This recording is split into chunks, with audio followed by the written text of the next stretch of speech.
بسم الله الرحمن الرحيم. قل يا عبادي الذين آمنوا اتقوا ربكم للذين أحسنوا في هذه الدنيا حسنة وأرض الله واسعة إنما يوفى الصابرون أجرهم بغير حساب. അസ്സലാമു അലൈക്കും വറഹ്മത്തുള്ളാഹി വബറകാതുഹു. ഖുർആൻ പദം 1594 ദിവസത്തിലേക്ക് എല്ലാവരെയും ഹാർദമായി സ്വാഗതം ചെയ്യുന്നു. വിശുദ്ധ ഖുർആനിലെ 39-ാമത്തെ അധ്യായമായ സൂറത്ത് സുമറിലെ 10-ാമത്തെ ആയത്താണ് ഇന്ന് പഠന വിധേയമാക്കുന്നത്. ക്ലാസ് ആരംഭിക്കുന്നതിനായി ആദരണീയനായ ഡോക്ടർ എ.ഐ. വിലായത്തുള്ള സാഹിബിനെ ക്ഷണിക്കുന്നു. അസ്സലാമു അലൈക്കും വറഹ്മത്തുള്ളാഹി വബറകാതുഹു. أعوذ بالله من الشيطان الرجيم. بسم الله الرحمن الرحيم. قل يا عبادي الذين آمنوا اتقوا ربكم للذين أحسنوا في هذه الدنيا حسنة وأرض الله واسعة إنما يوفى الصابرون أجرهم بغير حساب.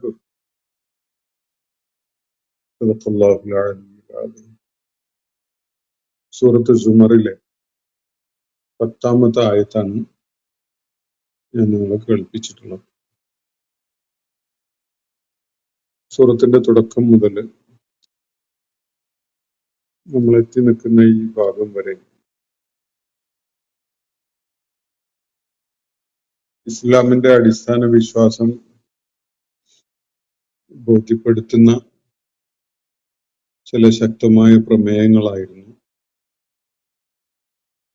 പ്രതിപാദിച്ചിരുന്നത്. അതിന്റെ ഭാഗമായി വിശ്വാസം ഉൾക്കൊള്ളുന്ന അള്ളാഹുവിന്റെ ഏകത്വത്തെ അംഗീകരിക്കുന്ന, അള്ളാഹുവിന് വിധേയപ്പെടാൻ സന്നദ്ധനാവുന്ന, ആ വിശ്വാസത്തിനെ അടിസ്ഥാനപ്പെടുത്തിക്കൊണ്ട് അള്ളാഹുവിനോട് ഏറെ അടുപ്പം കാണിച്ചുകൊണ്ട് രാത്രിയുടെ യാമങ്ങളിൽ അള്ളാഹുവിന്റെ മുന്നിൽ വിനയാന്വിതനായിക്കൊണ്ട് സുജൂദും ഖിയാമും ഒക്കെ നിർവഹിക്കുന്ന, അല്ലെങ്കിൽ ഏകാന്തതയിലുള്ള പ്രാർത്ഥന, നമസ്കാരം നിർവഹിക്കുന്ന, പാരത്രിക ജീവിതത്തിന്റെ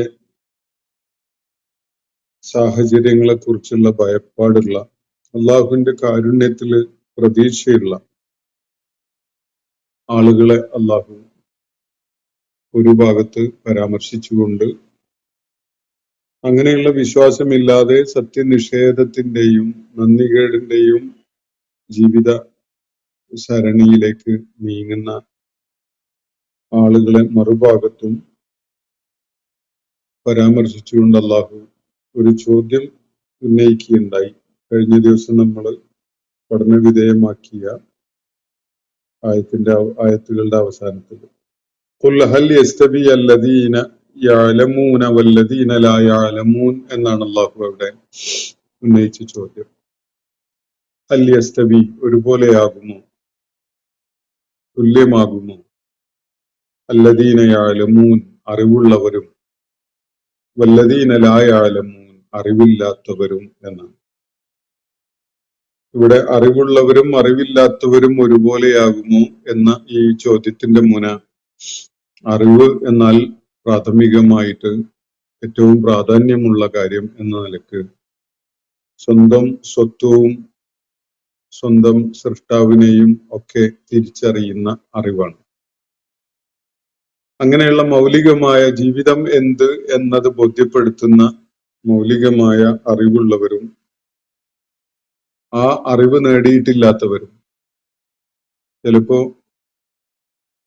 വിദ്യാഭ്യാസ യോഗ്യതകൾ കൊണ്ടോ അല്ലെങ്കിൽ നേടിയെടുത്തിട്ടുള്ള അംഗീകാരങ്ങളുടെ എണ്ണം ഒക്കെ വെച്ചുകൊണ്ടോ ഒരുപാടേറെ അറിവുള്ള ആള് എന്ന വിധത്തിൽ പരാമർശിക്കപ്പെടുന്ന ആള് അള്ളാഹുവിന്റെ ഈ മാനദണ്ഡം വെച്ചുകൊണ്ട് വിലയിരുത്തുമ്പോൾ ഒരു വളരെയേറെ വിവരം കെട്ടവനായ, അറിവ് കെട്ടവനായ ഒരുവനായിരിക്കും. അറിവില്ലാത്തവൻ എന്ന അള്ളാഹുവിന്റെ ഈ ഡിസ്ക്രിപ്ഷൻ അത് ശരിക്കും വല്ലദീന ലാ യഅലമൂൻ എന്ന വിവരണം ശരിക്കും ചേരുന്ന വിധത്തിൽ അനുയോജ്യമായി വരുന്ന വിധത്തിലുള്ള ഒരാളായിരിക്കും. വളരെ വിദ്യാഭ്യാസപരമായിട്ട് പുറകിലായിരിക്കാം, അക്കാഡമിക് യോഗ്യതകളൊന്നും നേടിയിട്ടുണ്ടാവില്ല, അതിനുള്ള അംഗീകാരങ്ങളോ പുരസ്കാരങ്ങളോ ഒന്നും കൂടെ ഉണ്ടാവില്ല. പക്ഷെ ജീവിതത്തെക്കുറിച്ച്, സ്വന്തം സ്വത്വത്തെക്കുറിച്ച്, സ്രഷ്ടാവിനെ കുറിച്ച് ഒക്കെ വളരെ കൃത്യമായ ഒരു ധാരണയിലെത്താൻ ഒരാൾക്ക് സാധിച്ചിട്ടുണ്ടാവും. അതാണ് യഥാർത്ഥത്തിലുള്ള അറിവ്. യഥാർത്ഥത്തിൽ അറിവ് നേടിയവൻ എന്ന വിവരണത്തിന് അർഹനായ ഒരാളുടെ അവസ്ഥ. എത്ര വൈജ്ഞാനികമായ നേട്ടമുണ്ടാക്കിയ ആളാണെങ്കിലും ഈ അറിവ് നേടിയിട്ടില്ലെങ്കിൽ അള്ളാഹുവിനെ സംബന്ധിച്ചിടത്തോളം, അല്ലെങ്കിൽ വിശുദ്ധ ഖുർആന്റെ പരാമർശങ്ങൾ മുൻനിർത്തി പറയുമ്പോൾ അയാൾ അറിവ് കെട്ടവനാണ്. വല്ലദീന ലാ യഅലമൂൻ എന്നാണ് അള്ളാഹുവിടെ പരാമർശിക്കുന്നത്. അപ്പൊ ഈ രണ്ട് വിഭാഗവും ഒരുപോലെ ആവുകയില്ല. അറിവുള്ളവനാണ് ഖാനിത്തുൻ ബില്ലൈലി, ഖാനിത്തുൻ ആനാ അല്ലൈലി സാജിദൻ വഖായിമൻ യഹ്ദറുൽ ആഖിറ വയർജു റഹ്മത റബ്ബി എന്നൊക്കെയുള്ള കാര്യം അള്ളാഹു അവരെ കുറിച്ചാണ് വിവരിച്ചിട്ടുള്ളത്. അറിവുള്ളവൻ എന്നത് തിരിച്ചറിവുള്ളവനാണ്. ആ തിരിച്ചറിവുള്ളവൻ ജീവിതം എന്താണെന്ന് മനസ്സിലാക്കിയിട്ടുണ്ടാവും. തനിക്ക് ഈ അവസരം തന്ന തന്റെ സ്രഷ്ടാവിനെ അവൻ തിരിച്ചറിഞ്ഞിട്ടുണ്ടാവും. തന്നില് അർപ്പിതമായിട്ടുള്ള ചുമതലകളെ കുറിച്ച് അവൻ ആ ബോധ്യത്തിലൂടെ തിരിച്ചറിഞ്ഞിട്ടുണ്ടാകും. അങ്ങനെയുള്ള ഒരാളാണ് അല്ലദീന യഅലമൂൻ. ആ തിരിച്ചറിവ് നേടിയിട്ടില്ലാത്ത ആളാണ് വല്ലദീന ലാ യഅലമൂൻ എന്ന് വിവരിക്കപ്പെടുന്നത്. ഇന്നമാ യതദക്കറു ഉലുൽ അൽബാബ്, ബുദ്ധിയുള്ളവര് എന്ന് പറഞ്ഞാൽ പ്രയോജനകരമായ വിധത്തിൽ ദൈക്ഷണികമായ കഴിവുകളെ പ്രയോജനപ്പെടുത്തി കാര്യങ്ങൾ ഉൾക്കൊള്ളുന്ന ആളുകൾ. അത്തരം ആളുകളാണ് കാര്യങ്ങളിൽ തെദിക്കിറത്ത് ഉൾക്കൊള്ളുന്നത്. അല്ലെങ്കിൽ ഇന്നമായ യതദക്കറു എന്നാണ് ഇവിടെ പറഞ്ഞിട്ടുള്ളത്. ഈ കാര്യമാണ് നമ്മൾ പിന്നിട്ട ആയത്തുകളിൽ അള്ളാഹു വളരെ ശ്രദ്ധ അർഹിക്കുന്ന വിധത്തിൽ വിവരിക്കുന്നത് കാണുകയുണ്ടായത്. ആ ഭാഷണത്തിന്റെ ഒരു പൂർത്തീകരണം എന്ന നിലക്കാണ് ഈ 10ാമത്തെ ആയത്ത്, ഞാൻ ഇന്ന് നിങ്ങളെ കേൾപ്പിച്ചിട്ടുള്ള ആയത്ത് വരുന്നത്. അതിനെ തുടർന്ന് നബി സല്ലല്ലാഹു അലൈഹി വസല്ലമയോട് ചില നിലപാടും നയങ്ങളും ഒക്കെ വളരെ വ്യക്തതയോടുകൂടി പ്രഖ്യാപിക്കാൻ വേണ്ടി നിർദ്ദേശിക്കുകയാണ് 11 മുതലുള്ള ആയത്തുകളിൽ. നമുക്ക് അതിലേക്ക് പിന്നീട് പോകാം. ഈ ആദ്യത്തെ സെക്ഷന്റെ അവസാനത്തെ ആയത്ത്, 10ാമത്തെ ആയത്ത്, നമുക്ക് ഈ സൂറത്തിന്റെ കാലനിർണയത്തിനൊക്കെ ഏത് ഘട്ടത്തിലാണ് ഈ സൂറത്ത് അവതരിക്കുകയുണ്ടായത് എന്നതൊക്കെ മനസ്സിലാക്കാൻ വളരെയേറെ ഉപകരിക്കുന്ന ഒരു ആയത്താണ്. ആ ആയത്തിന്റെ അർത്ഥസൂചനകളിലേക്ക് നമുക്ക് കിടക്കാം. ഇവിടെ അള്ളാഹു നബി സല്ലല്ലാഹു അലൈഹി വസല്ലമയോടാണ് പറയുന്നത്, പ്രവാചകരെ താങ്കൾ ഇങ്ങനെ പ്രഖ്യാപിക്കുക, ഇങ്ങനെ പറഞ്ഞുകൊള്ളുക, യാ ഇബാദില്ലദീന ആമനു, വിശ്വാസികളായ എന്റെ അടിയാറുകളെ എന്ന് അള്ളാഹുവിനെ മുൻനിർത്തിക്കൊണ്ട് ജനങ്ങളോട് പറയാൻ വേണ്ടിയാണ് അള്ളാഹു നബി സല്ലല്ലാഹു അലൈഹി വസല്ലമയോട് ഇവിടെ നിർദ്ദേശിക്കുന്നത്. അള്ളാഹുവിന് വേണ്ടിയാണ്, അള്ളാഹുവിനെ മുൻനിർത്തിക്കൊണ്ടാണ് അള്ളാഹുവിന്റെ പ്രവാചകൻ ഈ പ്രഖ്യാപനം ജനങ്ങൾക്കിടയിൽ നടത്തേണ്ടത്. ഖുൽ യാ ഇബാദില്ലദീന ആമനു, വിശ്വാസികളായ എന്റെ അടിയാറുകളെ എന്നാണ്, എന്റെ ദാസന്മാരെ എന്നാണ് അള്ളാഹുവിടെ അഭിസംബോധന ചെയ്യുന്നത്. അള്ളാഹുവിന്റെ സൃഷ്ടികളായ മുഴുവൻ മനുഷ്യരും അള്ളാഹുവിന്റെ അടിയാറുകൾ തന്നെയാണ്. പക്ഷെ അത് അംഗീകരിക്കുന്നവരും അംഗീകരിക്കാത്തവരും ഉണ്ട്. അംഗീകരിക്കുന്നവരെയാണ് അള്ളാഹു ഇവിടെ പ്രത്യേകമായിട്ട് അഭിസംബോധന ചെയ്യുന്നത്. യാ ഇബാദില്ലദീന ആമനു, എന്താണ് അവർക്ക് നൽകപ്പെടുന്ന നിർദ്ദേശം? ഇത്തഖൂ റബ്ബക്കും, നിങ്ങൾ നിങ്ങളുടെ രക്ഷിതാവിന്, നിങ്ങളുടെ നാഥന് ഭയപ്പെട്ടുകൊണ്ട് അവനോട് ഭയഭക്തിയുള്ളവനായിക്കൊണ്ട് കഴിയണം. നിങ്ങൾ തഖ്വയെ ആർജിക്കണം. കേവല വിശ്വാസം മാത്രം പോരാ, നിങ്ങൾ തഖ്വ ഉള്ളവരായി മാറണം എന്നാണ് അള്ളാഹു ഇവിടെ നിർദ്ദേശിക്കുന്നത്. തഖ്വ നമ്മൾ പലപ്പോഴായിട്ട് മനസ്സിലാക്കിയിട്ടുള്ള ഒരു കാര്യമാണ്. അത് തുടക്കം ഒരു പക്ഷെ ബുദ്ധിപരമായ സത്യസന്ധതയാവാം. അവിടുന്ന് അങ്ങോട്ട് മുകളിലോട്ട് കയറി പോകുമ്പോൾ അത് സൂക്ഷ്മതയാകാം. ഒരിടത്ത് ഖുർആനിൽ പറയുന്നത് കാണാം, ഹുവ അഖ്റബു ലിത്തഖ്വ എന്ന്. നീതി പാലിക്കാൻ വേണ്ടി നിർദ്ദേശിച്ചതിന് ശേഷം, ഖിസ്ത് നടപ്പിലാക്കാൻ വേണ്ടി നിർദ്ദേശിച്ചതിന് ശേഷം ഖവ്വാമൂന ബിൽ ഖിസ്ത് എന്ന് പറഞ്ഞതിന് ശേഷമാണ് ഹുവ അഖ്റബു ലിത്തഖ്വ എന്ന കാര്യം അള്ളാഹു ചൂണ്ടിക്കാണിക്കുന്നത്. നിങ്ങളോട് നീതി നടപ്പിലാക്കാൻ വേണ്ടി അള്ളാഹു നിർദ്ദേശിച്ചിരിക്കുന്നു എന്നതൊക്കെ പലയിടങ്ങളിലായിട്ട് പറയുന്നുണ്ട്. കൂനു ഖവ്വാമീന ലിൽ ഖിസ്ത് എന്ന് ഖുർആൻ നിർദ്ദേശിക്കുന്നത് കാണാം. അപ്പൊ ഇതിന്റെ തുടർച്ചയായിട്ട് ഒരിടത്ത് പറയുന്ന ഒരു കാര്യമാണ് ഹുവ അഖ്റബു ലിത്തഖ്വ. അതാണ് തഖ്വ എന്ന വലിയ ഔന്നത്യത്തിനോട് ഏറ്റവും അടുത്ത് നിൽക്കുന്ന ഒരു കാര്യം എന്ന് പറഞ്ഞാൽ മനുഷ്യ സൃഷ്ടിപ്പിന്റെ ഒരു ലക്ഷ്യപ്രാപ്തി ഉണ്ടാകുന്നത് അവർ അള്ളാഹുവിനെ തിരിച്ചറിഞ്ഞവരായി, അള്ളാഹുവിന് വിധേയപ്പെട്ടുകൊണ്ട് സത്യം ഉയർത്തിപ്പിടിച്ച് നിലകൊള്ളുന്ന ആളുകളായി മാറിക്കൊണ്ട് ഭൂമിയിൽ ഒരു നീതിപൂർവകമായ ഒരു സാമൂഹ്യ സാഹചര്യം ഉണ്ടാക്കുന്ന ആളുകളായി മാറുമ്പോഴാണ്. നീതി നടപ്പിലാക്കപ്പെടുന്നില്ലെങ്കിൽ അവര് വായ കൊണ്ട് ഞങ്ങൾ വിശ്വാസികളാണ് എന്ന് പറഞ്ഞതിന് വിശേഷിച്ച് ഫലമൊന്നുമില്ല. ഞങ്ങൾ വിശ്വാസികളായിരിക്കുന്നു എന്ന് പറയുന്നത് ഒരു തലമാണ്. തഖ്വയുള്ളവരാവുക എന്ന് അള്ളാഹു തുടർന്നിവിടെ നിർദ്ദേശിച്ചല്ലോ. എന്നിട്ട് മറ്റൊരിടത്ത് തഖ്വ എന്ന ആ അൾട്ടിമേറ്റ് ഗോളിലേക്ക് ഏറ്റവും അടുത്ത് നിൽക്കുന്ന ഒരു സംഗതി നിങ്ങൾ നീതി നിർവഹിക്കുന്നവരാവുക എന്നതാണ് എന്നും പറയുകയാണ്. അപ്പോ ആളുകൾക്കിടയിൽ, സമൂഹത്തില് ഒക്കെ വ്യക്തിഗത വ്യവഹാരങ്ങളിലായാലും സാമൂഹ്യ അവസ്ഥകളിലായാലും നീതിയാണ് അള്ളാഹു നിർദ്ദേശിക്കുന്ന കാര്യം. വ്യക്തികൾക്കിടയിലുള്ള വ്യവഹാരങ്ങളിൽ നീതിപൂർവകമായിട്ടാണ് കാര്യങ്ങൾ നിർവഹിക്കപ്പെടേണ്ടത്. അതേപോലെ സമൂഹത്തില് നേടണം എന്ന് നമ്മൾ ലക്ഷ്യമിടേണ്ട കാര്യം ഖിസ്താണ്. നീതിപൂർവകമായിട്ട് കാര്യങ്ങൾ നിർവഹിക്കപ്പെടുന്ന ഒരു സംഗതിയാണ്. സാമൂഹ്യ നീതി കൂടി ലക്ഷ്യമിട്ടുകൊണ്ടാണ് ഒരു സത്യവിശ്വാസം ഉൾക്കൊണ്ട ഒരാൾ മുന്നോട്ട് നീങ്ങേണ്ടത്. അങ്ങനെ ചെയ്യുമ്പോഴാണ് അയാള് തഖ്വയുടെ ഏറ്റവും അടുത്തെത്തി നിൽക്കുന്ന ഒരവസ്ഥയിൽ എത്തുക എന്നാണ് പറയുന്നത്.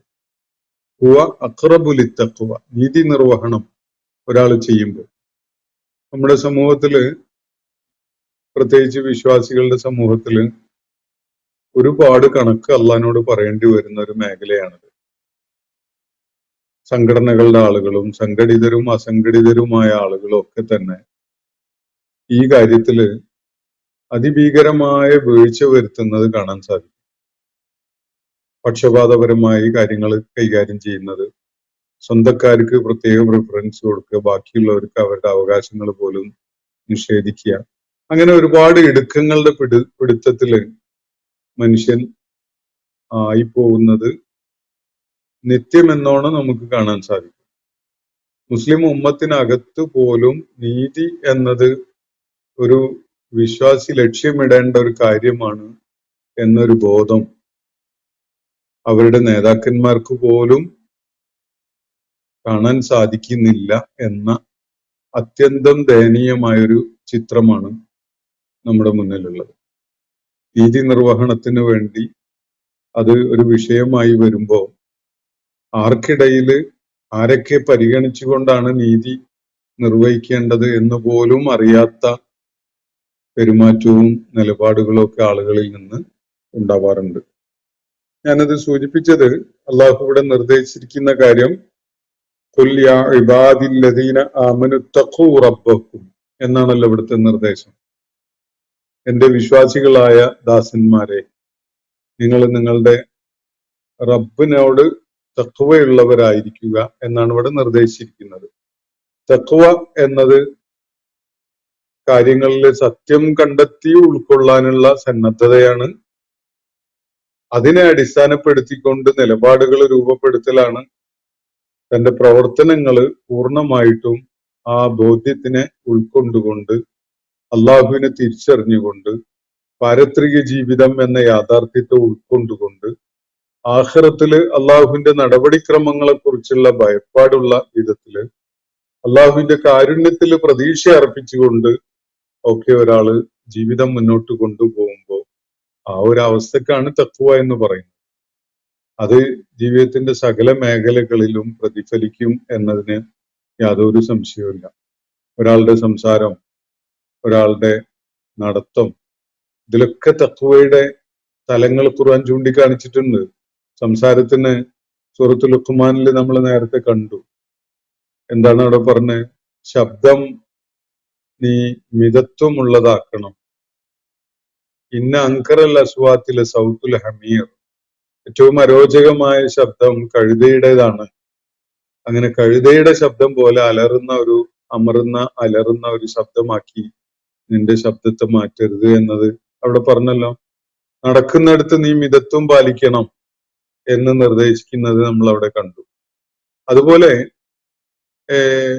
തഖ്വയുടെ പല തലങ്ങളും എല്ലാ മേഖലകളിലും, അത് ഇപ്പൊ നമ്മുടെ സമ്പത്ത് വ്യയം ചെയ്യുന്നതില് അള്ളാഹു എങ്ങനെ നമുക്ക് തഖ്വയുള്ളവനാകാം എന്ന് പഠിപ്പിക്കുന്നുണ്ട്. ഇതുപോലെ വസ്ത്രധാരണത്തില് എങ്ങനെ തഖ്വയുള്ളവരാകാം എന്നത് പഠിപ്പിക്കുന്നുണ്ട്. ആളുകളുമായിട്ടുള്ള ബന്ധം കാത്തു സൂക്ഷിക്കുന്നതില് എങ്ങനെ തഖ്വയുള്ളവരാകാം എന്നത് പഠിപ്പിക്കുന്നുണ്ട്.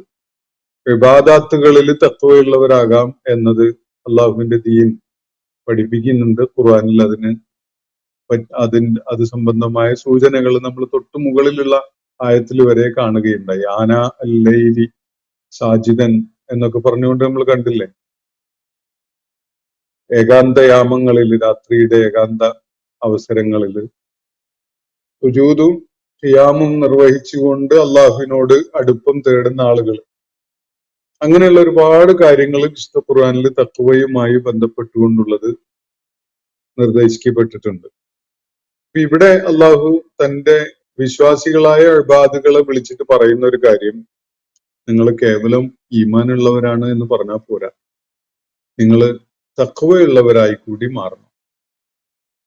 ഇത്തഖൂ റബ്ബക്കും, നിങ്ങളുടെ റബ്ബിനോട് തഖ്വ കാണിക്കുന്നവരായി, ഭയപ്പാട്, ഭയഭക്തി, സത്യസന്ധത, അതുപോലെ നീതിബോധം, കാര്യപ്രാപ്തി, കാര്യക്ഷമത, ശ്രദ്ധ, കരുതല്, ജാഗ്രത, ഇതൊക്കെ ഉള്ളവരായിട്ട് മാറണം നിങ്ങൾ എന്നാണ് അള്ളാഹുവിടെ നിർദ്ദേശിക്കുന്നത്. ഇത്തഖൂ റബ്ബക്കും.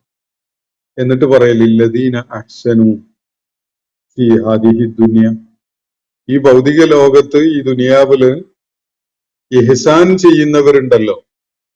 ഇഹ്സാൻ എന്ന് പറഞ്ഞ അള്ളാഹുവിനെ മുൻനിർത്തിക്കൊണ്ട് തഖ്വയോടുകൂടി ഒരാൾ ചെയ്യുന്ന കർമ്മമാണ് ഇഹ്സാൻ എന്ന് പറയുന്നത്.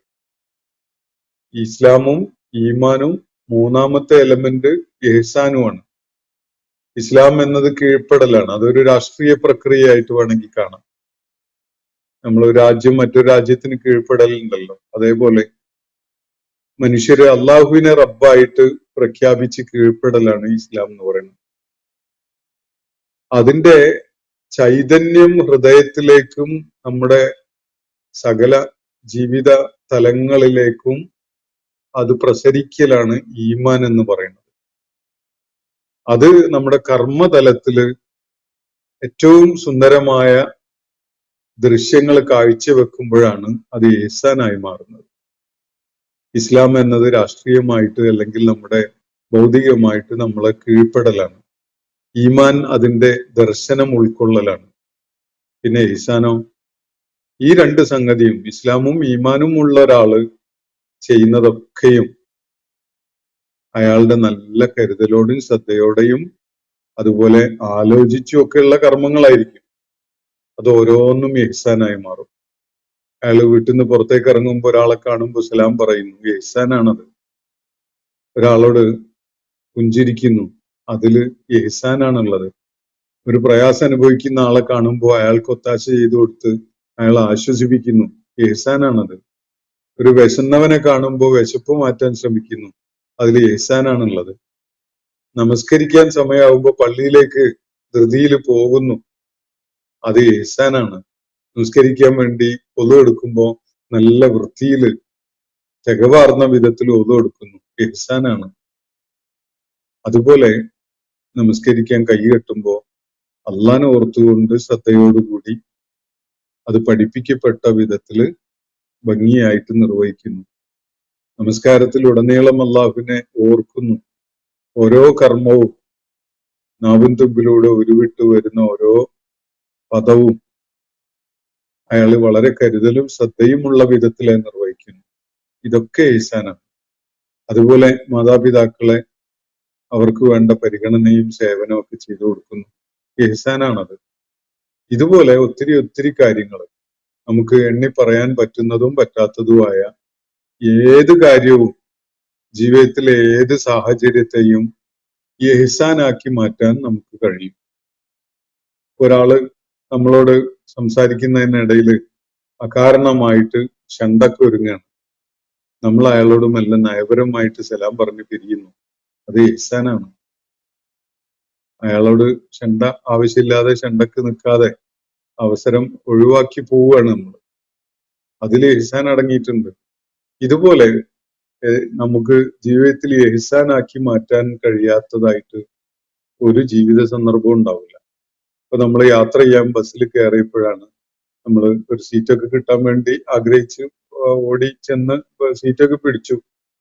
ആ സമയത്താണ് വലിയ പ്രയാസത്തിൽ ഒരാള്, അല്ലെങ്കിൽ പ്രായമുള്ള ഒരാള്, അല്ലെങ്കിൽ ഒരു ഗർഭിണിയായ ഒരു സ്ത്രീ, അങ്ങനെയൊക്കെയുള്ള ആളുകളെ നമുക്ക് കാണേണ്ടി വരുന്നത്. നമ്മള് ആ സീറ്റ് അവർക്ക് ഒഴിഞ്ഞു കൊടുക്കും. ആ ഒഴിഞ്ഞു കൊടുക്കല് വലിയൊരു പുണ്യം ചെയ്യലാണ്. അത് അങ്ങനെ ചെയ്യുന്ന ഇതൊക്കെയാണ് ഈ ഇഹ്സാൻ. ഈ ഇഹ്സാൻ നമ്മുടെ ജീവിതത്തിന്റെ എല്ലാ സംഗതികളിലും നിഴലിക്കും. അപ്പോ അള്ളാഹു കൂടെ പറയുന്നത്, ഇബാദിനെ വിളിച്ചുകൊണ്ടാണ് അള്ളാഹു പറയുന്നത്, തഖ്വയുള്ളവരായി മാറുക.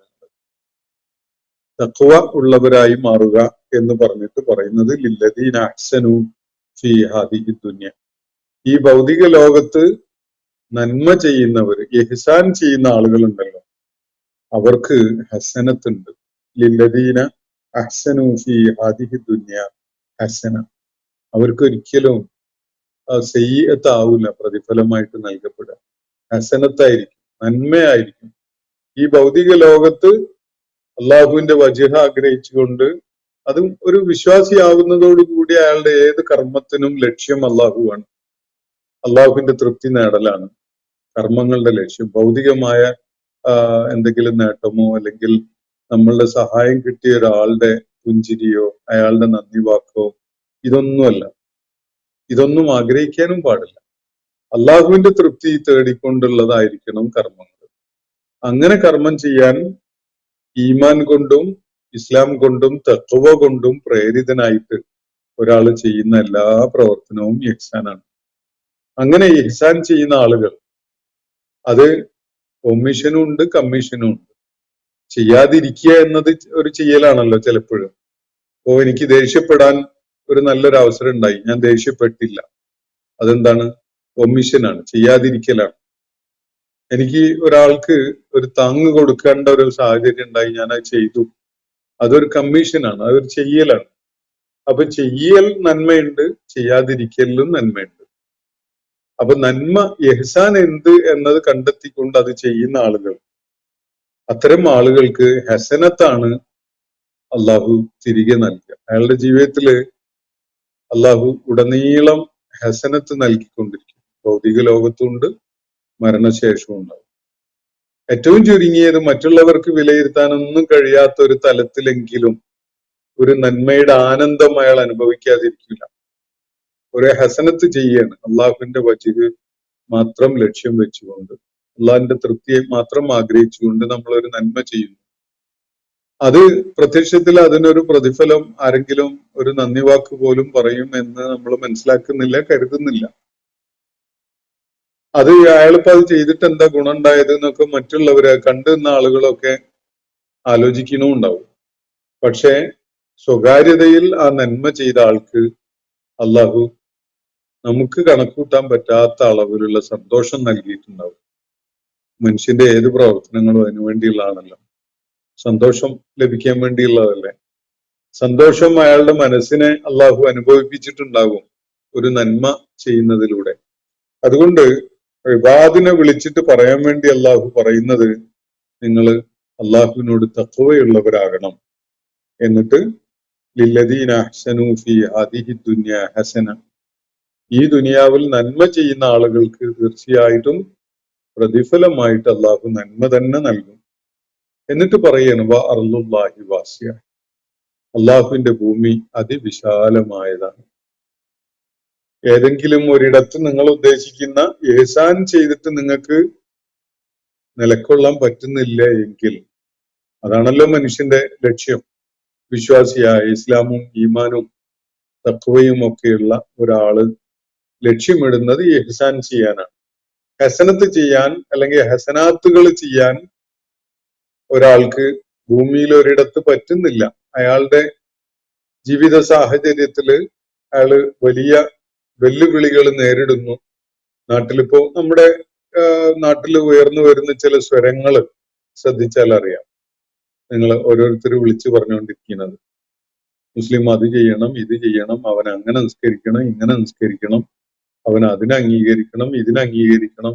ഈ കണ്ട എല്ലാ വൃത്തികെട്ടവന്മാരും ഇതൊക്കെ പറഞ്ഞുകൊണ്ടിരിക്കുന്ന ഒരവസ്ഥയാണ് വിശ്വാസികളെ സംബന്ധിച്ചിടത്തോളം ഇപ്പോൾ ഉണ്ടായിട്ടുള്ളത്. വലിയൊരളവോളം നമ്മുടെ നട്ടലില്ലായിക വിളിച്ചു വരുത്തിയിട്ടുള്ള ഒരു കാര്യം കൂടിയാണത്. ഒന്നാമത്തെ നാളില് കിട്ടേണ്ട മറുപടി അല്ലെങ്കിൽ കൊടുക്കേണ്ട മറുപടി കൊടുക്കാതിരുന്നപ്പോ പിന്നെ തലയിൽ കയറിയാൽ ഒരു കുഴപ്പമുണ്ടാവില്ല എന്നുള്ള ഒരു ധാരണ അവരിൽ ഉണ്ടായിട്ടുണ്ട്. ഇത്തരം ബുദ്ധിശൂന്യന്മാരുടെ മനസ്സിൽ അങ്ങനെ ഒരു ധാരണ ഉണ്ടായി വന്നിരിക്കുകയാണ്. അതിന്റെ തുടർച്ചയാണ് ഇപ്പോ പത്രങ്ങളിൽ നിരന്തരം ഓരോ ആലോചിച്ചു പിടിച്ച് ഓരോ പുതിയ പുതിയ കാര്യങ്ങൾ, മുസ്ലിം അത് ചെയ്യണം, മുസ്ലിം ഇത് ചെയ്യണം, മുസ്ലിം അത് എന്ത് ചെയ്യണം എന്നുള്ളത് ഇവന്മാരാണോ പറഞ്ഞു തരേണ്ടതെന്നാണ് നമ്മൾ ആലോചിക്കേണ്ടത്. തീർച്ചയായിട്ടും അതല്ല ഇവരല്ല പറയേണ്ടത്. നമ്മൾ മുസ്ലിം ആയത് ഈ ബുദ്ധിശൂന്യന്മാർക്ക് അല്ല, അള്ളാഹുവിന്റെ മുന്നിലാണ് നമ്മൾ മുസ്ലിം ആവുന്നത്. അള്ളാഹുവിന്റെ മുന്നിലാണ് നമ്മളുടെ സമർപ്പണം. അള്ളാഹുവിനാണ് നമ്മൾ കീഴ്പ്പെട്ടിട്ടുള്ളത്.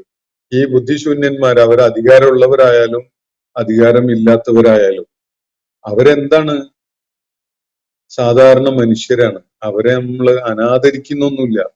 പക്ഷെ മേക്കിട്ട് കയറാൻ വന്നാല് അവരെ സല്യൂട്ട് അടിച്ച് നിൽക്കുക എന്നുള്ളൊരു പരിപാടി സത്യവിശ്വാസികൾക്ക് ഉണ്ടാവില്ല. അത് അവർ മനസ്സിലാക്കുന്നത് നല്ലതാണ്. മേക്കിട്ട് കയറുക എന്നുള്ളതുണ്ടല്ലോ, അന്നേരം സല്യൂട്ട് അടിച്ച് നിൽക്കുക, കൂപ്പുകൈ കാണിക്കുക എന്നുള്ളത്, അതൊക്കെ നിവൃത്തിയില്ലായികയുടെ ചില ഘട്ടങ്ങളിൽ ആരെങ്കിലും ഒക്കെ കാണിച്ചിട്ടുണ്ടാവും. ഇനി അങ്ങോട്ട് ആ ഏർപ്പാടില്ല എന്നുള്ളത് പ്രത്യക്ഷമായിട്ടും പരോക്ഷമായിട്ടും ഒക്കെ അവർ മനസ്സിലായിക്കോട്ടെ. ഇതാണ് അത് സംബന്ധമായിട്ട് സൂചിപ്പിക്കാനുള്ളത്. അപ്പൊ അള്ളാഹുവിടെ പറയുന്ന കാര്യം അർളുല്ലാഹി വാസിയ, അള്ളാഹുവിന്റെ ഭൂമി വളരെ വിശാലമാണ്.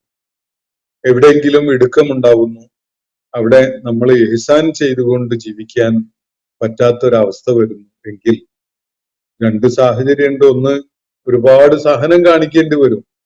ഒരു കാലം നമ്മൾ അതിനു വേണ്ടി തന്നെ നീക്കി വെക്കേണ്ടി വരും, സഹനം അവലംബിക്കാൻ വേണ്ടി.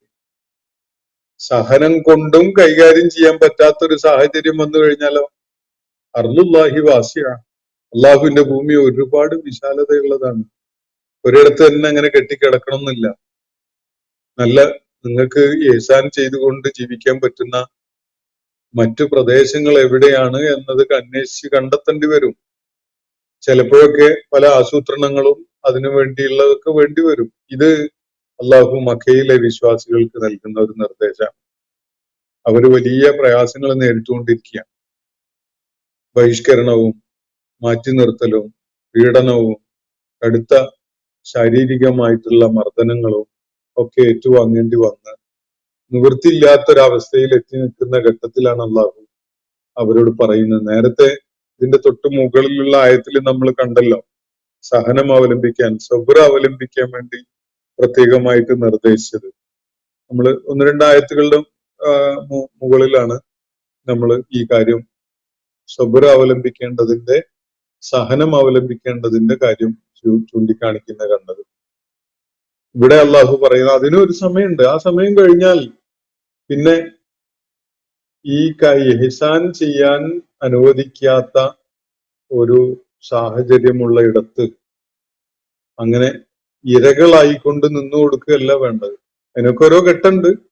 വിശ്വാസികൾ അവരുടെ കൂട്ടായ്മയിലൂടെ കാര്യങ്ങളെ വിലയിരുത്തി മനസ്സിലാക്കി തീരുമാനങ്ങളിലേക്ക് എത്തുകയാണ് വേണ്ടത്. അപ്പൊ അള്ളാഹു ഇവിടെ പൊതുവായിട്ട് നിർദ്ദേശിക്കുന്നത്, ഭൂമുഖത്ത് നന്മ ചെയ്യാൻ സന്നദ്ധരാകുന്നവർക്ക് തീർച്ചയായിട്ടും നന്മ ഹസനത്ത് പ്രതിഫലമായിട്ട് നൽകപ്പെടും. അതുപോലെ അള്ളാഹുവിന്റെ ഭൂമി വളരെ വിശാലവുമാണ്. വിശാലമായത് ഒരിടത്ത് ഇടുക്കുണ്ടാവുമ്പോ മറ്റൊരിടത്തേക്ക് നീങ്ങുന്നതിനെ കുറിച്ച് ആലോചിക്കാൻ വേണ്ടിയാണ്. വളരെ വ്യക്തമാണത്. വാർലുല്ലാഹി വാസിയാണ്, വളരെ വിശാലമാണ് അള്ളാഹുവിന്റെ ഭൂമി. അത് വിശദീകരിക്കേണ്ട കാര്യമൊന്നുമില്ല. പ്രത്യക്ഷത്തിൽ പല തടസ്സങ്ങളും നമുക്ക് കാണാൻ കഴിഞ്ഞെന്ന് വരും. പ്രത്യേകിച്ച് ആധുനിക കാലത്ത് ആധുനിക രാഷ്ട്രാന്തര സഞ്ചാരങ്ങൾക്കുള്ള നിയന്ത്രണങ്ങള്, അല്ലെങ്കിൽ അങ്ങനെ ആളുകൾ പോപ്പുലേഷനോട് ഒരിടത്തുനിന്ന് മറ്റൊരിടത്തേക്ക് നീങ്ങേണ്ടി വരുമ്പോൾ ഉണ്ടാകുന്ന പ്രതിഷേധങ്ങളും ചെറുത്തുനിൽപ്പും ഒക്കെ. ഇപ്പൊ ഇന്ത്യയിൽ നിന്ന് ഞാൻ ഇന്നലെ ഒരു പത്ര റിപ്പോർട്ടിൽ വായിച്ചത്, ലക്ഷക്കണക്കിന് ആളുകളാണ് ഇവിടുത്തെ ജീവിത സാഹചര്യം വളരെ ദുരിതപൂർണമാണെന്ന് മനസ്സിലാക്കിയിട്ട് ഇവിടെ ഡെവലപ്പ് ചെയ്തുകൊണ്ടിരിക്കുന്ന, എമേർജ് ചെയ്തുകൊണ്ടിരിക്കുന്ന അവസ്ഥ വളരെ പ്രതികൂലമാണ് എന്ന് മനസ്സിലാക്കിയിട്ട് ഈ ഇന്ത്യയിൽ നിന്ന് മറ്റു പല നാടുകളിലേക്കും കുടിയേറിയിട്ടുള്ളത് ലക്ഷക്കണക്കിന് ആളുകളാണ്. പക്ഷെ ഇവരൊന്നും അള്ളാനെ മുൻനിർത്തിയിട്ട് നാട് വിട്ടു പോയവരല്ല കേട്ടോ, അത് മനസ്സിലാക്കേണ്ടതുണ്ട്. ഈ പോയ നാടുകളിൽ പലയിടത്തും എമിഗ്രൻസിനെതിരില്, അവിടുത്തെ കുടിയേറ്റക്കാർക്ക് എതിരില് വലിയ രാഷ്ട്രീയ കൂട്ടായ്മകളും ചലനങ്ങളും ഒക്കെ ഉണ്ടായി വരികയാണ്. പടിഞ്ഞാറ് നാടുകളില്, ഓസ്ട്രേലിയ, കാനഡ, ഇംഗ്ലണ്ട്, അമേരിക്ക പോലെയുള്ള നാടുകളില് യാതൊരു തടസ്സമില്ലാതെ ഇങ്ങനെ എമിഗ്രേഷൻ സാധിക്കുമായിരുന്നു സമീപകാലം വരെ.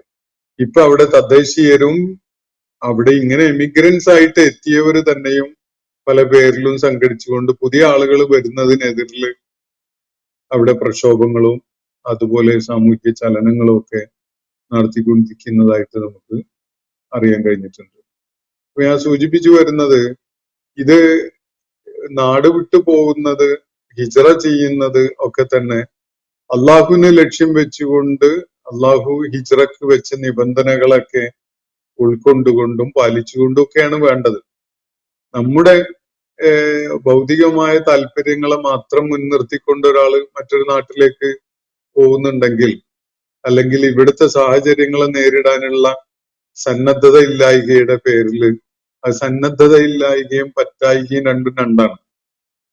അപ്പോ ഇവിടുത്തെ പ്രാതികൂല്യമുള്ള സാഹചര്യങ്ങളെ ബുദ്ധിപരമായി നേരിടാനുള്ള സന്നദ്ധത ഇല്ലായ്കയുടെ പേരിൽ അള്ളാഹുവിനെ ലക്ഷ്യം വെച്ചുകൊണ്ടൊന്നുമല്ല, അവരുടെ ഭൗതികമായ നേട്ടം പ്രതീക്ഷിച്ചുകൊണ്ടൊക്കെ അങ്ങനെ നാടുവിടുന്ന ആളുകൾ യഥാർത്ഥത്തിൽ അള്ളാഹുവിന്റെ മാർഗത്തിലുള്ള ഒരു പുറപ്പെടലല്ല അവർ നടത്തുന്നത് എന്നത് വളരെ വ്യക്തമാണല്ലോ. അപ്പോ അത്തരം ആളുകൾക്ക് അള്ളാഹു അവിടെ വിശാലത ഉണ്ടാക്കി കൊടുക്കും എന്നൊന്നും യാതൊരു വാഗ്ദാനവും നടത്തിയിട്ടില്ല.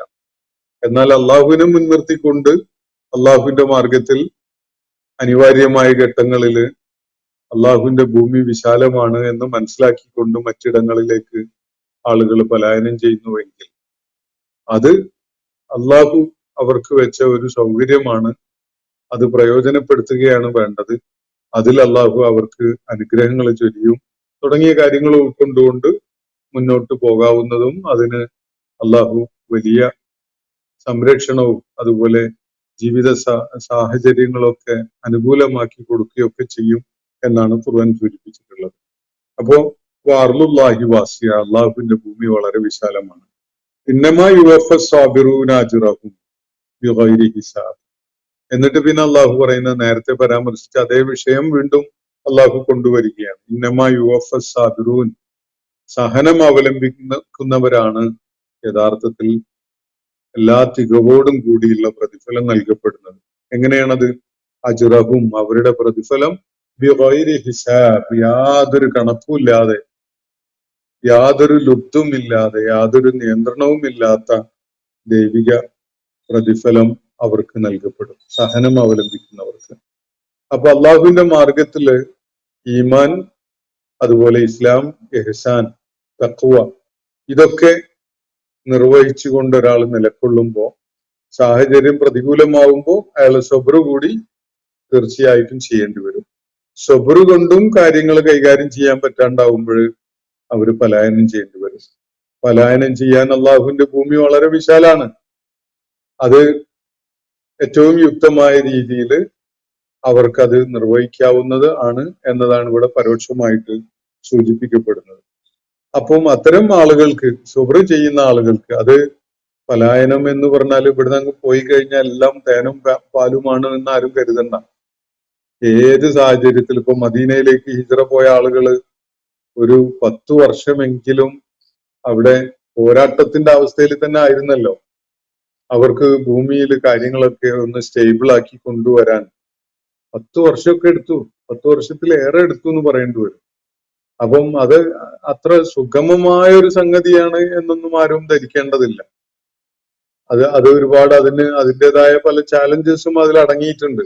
പക്ഷെ ഒരു മിഷനുള്ള ഒരു സമൂഹത്തെ സംബന്ധിച്ചിടത്തോളം, ഒരു ദൗത്യബോധമുള്ള ഒരു സമൂഹത്തെ സംബന്ധിച്ചിടത്തോളം അത്തരം സാഹചര്യങ്ങളെ നേരിടേണ്ടി വരുന്നത് തന്നെ അവർക്ക് വളരെ മജൂറായ, പ്രതിഫലാർഹമായ സംഗതിയായിട്ടാണ് അവർ മനസ്സിലാക്കുക.